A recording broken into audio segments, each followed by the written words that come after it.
Watch. They played the following clip. We're going to walk down to the Capitol, and I'll be there with you, and we fight. We fight like hell. But Trump didn't, in fact, say this at all. The BBC spliced together two clips that took place 54 minutes apart. So let's go through it again. We're going to walk down to the Capitol, and I'll be there with you. Now, see there, between Capitol and, that's a cut. This clip from Megyn Kelly Show exposes how the BBC edited completely changed the meaning of the presidential speech. What you're about to hear is a clear example of why accuracy and context still matter in journalism. Here's what Trump actually said. We're going to walk down to the Capitol, and we're going to cheer on our brave senators and congressmen and women. It's different. It wasn't until nearly an hour later that he then said the second part of the BBC's version. We're going to walk down to the Capitol,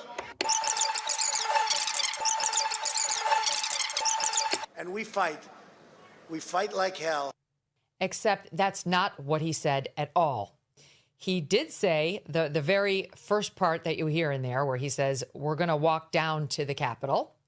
And then 54 minutes later, he said the part about I'll be there with you and we fight like hell. Look at this. This is laid out in pages of the transcript. 1, 2, 3, 4, 5, 6, 7, 8. So that's 8, 16, 24 pages later is where he said the thing about we fight like hell.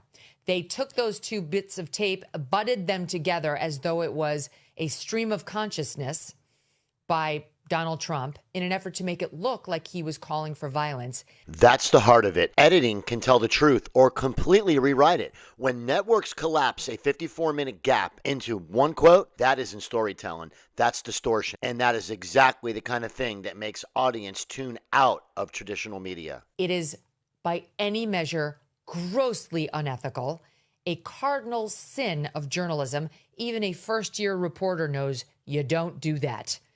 If it's dicey, even if in the same answer, let's say the answer is a paragraph long and it has 5 sentences, it's dicey even to take sentence 1 and butt it with sentence 5.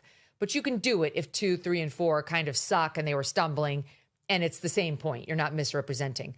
But you go 24 pages later to pull the most incendiary thing he said and plop it up against the beginning to make it look like he called for violence. And you are 100% going to get sued for defamation because you have violated somebody's rights.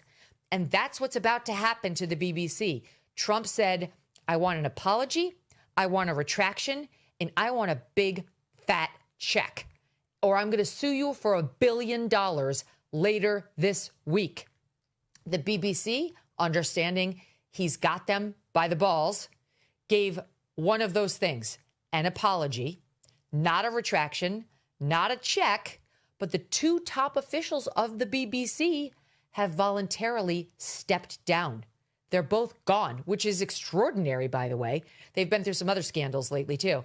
But they're both gone now in response to all of this. That part's huge. 2 top BBC officials stepping down shows this wasn't a minor oversight. It was a credibility crisis. And when the media itself admits fault, that's rare but healthy. Accountability keeps journalism alive. So even they recognize this is a big effing deal, to quote Joe Biden.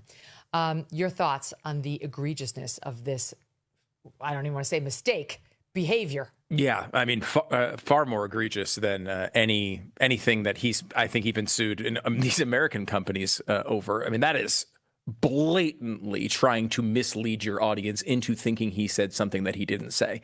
You know, we've seen some of that here. You know, the thing that the find people on both sides debate was an interesting version of this, where you saw a lot of editing out of not the Nazis, not those people, but just taking these clips immediately out of the speech and claiming he said something else. You know, it's he's won these things. He keeps winning these things. He keeps winning over and over again because I think there was a little bit of a change in the media from at least when I started in it, where it was always left wing, right? Like it was always left wing. There was always people out there who were left wing, and they were left leaning people that made left leaning decisions and promoted claims that and phrased them and framed them in ways that I didn't like. I think with Donald Trump, you can call it TDS if you want, Trump derangement syndrome, but I think more central to that, there's this idea on the left that these times are too serious. Those old rules of journalism cannot be respected anymore because this is too much. It's too serious. We have to break all those rules. I think you saw that with the Hunter Biden laptop story, frankly, when they, I think normally in the past it would be, they bring up Hunter Biden. They would say that, it was misleading or maybe fake, and that was it.